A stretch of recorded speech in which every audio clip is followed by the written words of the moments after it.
What up, what up, what up, what up? It's your boy, Lamar. I'm back again with another video.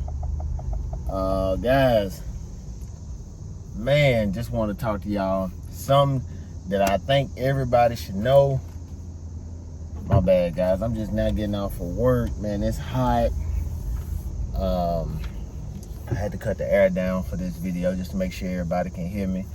But I don't know if everybody's aware of what's actually been, like doing your research of actually before you get an EV. I did not do my research on car insurance. I didn't know car insurance cost that much for an EV. Didn't know that. Didn't have any understanding of, I'm coming from a Hellcat, so I'm like, ain't nothing gonna be higher than a Hellcat. I didn't know that. I'm thinking, the EV, I'm like, okay, I'm getting a car that's not as powerful. It's like an upgrade, what I'm saying, from the Hellcat standard or whatever. My bad, guys. Trying to get through, maneuver through, man. But I'm just like, okay, cool. I'm just thinking like, it's not gonna be like a major, jumping like inflation, like car insurance, like price wise gap. So I'm like, okay, cool, I should be straight. Guys, so from my understanding, for me reading, doing my research, EV vehicles are very difficult to work on. Only people that can really work on the EV vehicles are the people that you really bought the vehicle from. And what I mean by that, you bought the vehicle from, so if it's a Tesla, you will take it back to Tesla. Not really third-party vendors that can work on supplies, giving you the parts that you need and working on those cars. Pretty much like the technicians and the maintenance people from, if it's a Tesla, Porsche, Audi, like whatever, electric vehicle you have, you just can't take it to Ricky up the street. I'm just using the name for instance, just for example. You can't just take it up there to him because he's gonna, look at your car. No, it doesn't work now. But with that being said, you can still take it to your tire discount or Firestone to get your brakes done, to get your tires done. You still can do that. Your third-party vendors, unless you just want to take it to Tesla, Porsche, or anybody that you do, whoever you bought your car from, you can still take it there and get get work done. As far as getting the tires rotated and brakes and stuff like that. But as far as actually working on the car, you would need to take it back to the car that it's manufactured from. You know what I'm saying? If that makes sense. And then my understanding is just like EVs way more. You wouldn't believe how much I got quoted for my EV. And I didn't do my research. I bought the car and I'm thinking I'm cool. I'm like, all right, cool. And we're gonna get this insurance. They like, man, give us insurance. The guy was quoting me. He was like, hey man, damn.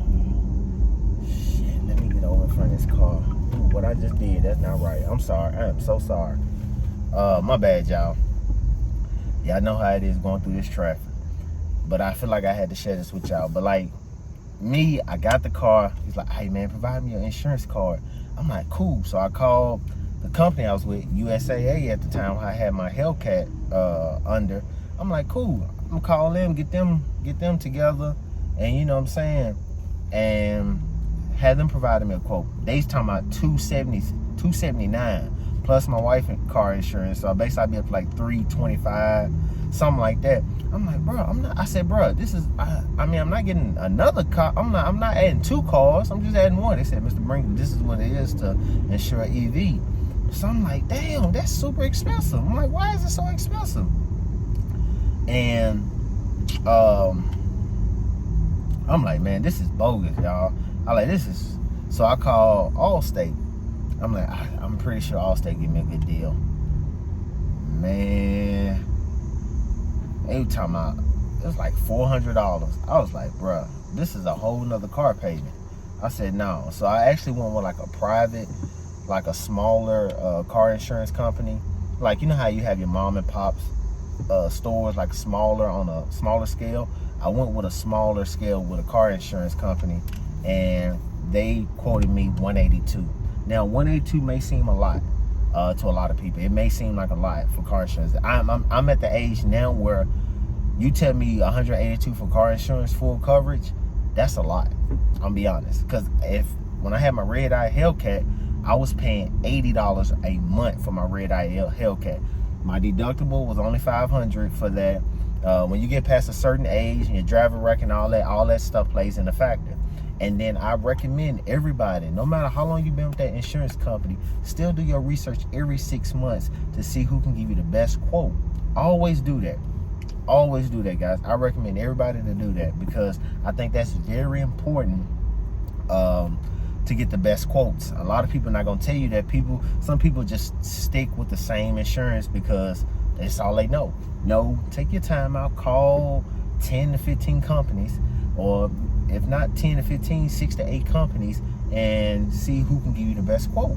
Do that with your with your homeowner's insurance and everything. I do that with everything, guys, because everybody gonna quote you different prices and potentially save you money.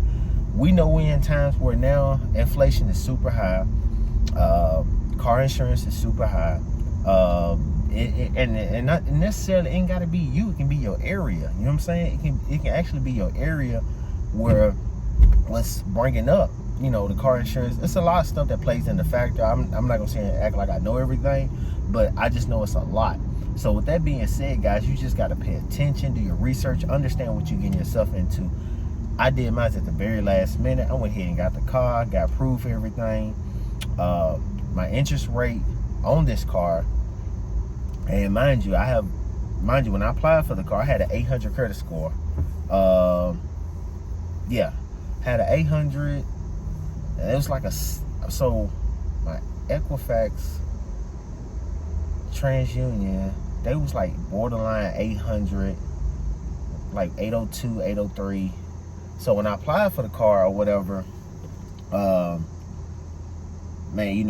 of course it dropped, and then the dealership didn't fill out the correct paperwork on the invoice when I got it approved for the lender, because I went through USAA.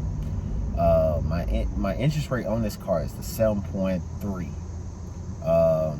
Unfortunately, that's what I had, and that's with A1 credit, guys. Like seriously, A1 credit, and I got a 7.3.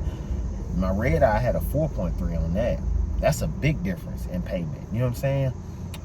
But my payments jumped up probably like 100.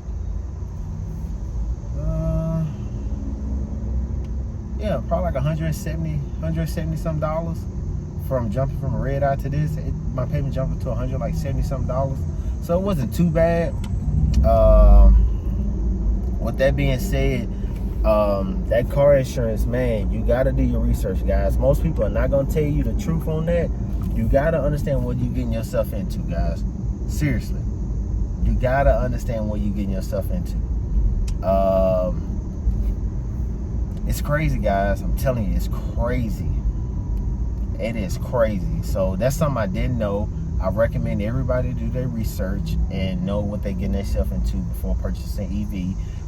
Get a quote first. Like I told you, call 6 to 8 people first and see what they'll quote you for your car, and just go from there. What else? Yeah, man, I didn't know that. So I pay $182 a month, and that's pretty high for me. It might not. Me telling you guys this price, it may not be high for y'all. Y'all might be like, man, that's normal for certain cars, or that's normal for here, normal for there. But in my situation, that seemed high to me. I'm like, my Hellcats has always been like 80 to like $100, maybe 109 or something like that. That's what I always paid, and that's full coverage insurance. I always paid that amount, $80. That's what I was paying on my red eye Hellcat. Mind you, I don't drive my cars like that. I normally drive my gas saving cars. I reckon, like I tell you guys, if you get in a Hellcat, get your secondary car. Do not get that Hellcat as your primary car. I'm telling you, the gas will be another car note. Trust me on that, guys. But I just feel like I had to drop a video and let you guys know what was up. A situation on that, because I think a lot of people misinformed, don't know what actually they think, it's gonna be an easy process. But car insurance, look at these comments, man, on these YouTube videos. People are telling you the truth, how they feel about these car insurance or what they getting quoted. Some people paying $300 right now on a Tesla right now. some people, it's getting to a point now where they have to turn back to the dealership. So I read on Reddit where, man, he was getting so quoted super high on insurance from everywhere, he had to turn back to Tesla and just get insurance through them. That's how high it is, guys, for car insurance, guys. So I recommend you do your you know what I'm saying, do your homework and understand what you're getting yourself into, guys, because that shit ain't no joke, man. It's no joke at all. So you know, make sure you're paying attention, doing what you're supposed to do. Like I always say, man, be good to people, show love, you know, be a blessing to someone else. Strive each and every single day to be a blessing to someone else, man, and just go from there, guys. You know, I understand the times we in, it's a little hard for everybody, man, but by us coming together, showing love, and, you know what I'm saying, just being there for one another, anything's possible, man. So I just encourage everybody to just continue just being the best that you can be every single day, and just encourage people to go after their dreams, no matter what age you are. Just go after your dreams, man, and you never know what's on the other side. Peace, guys.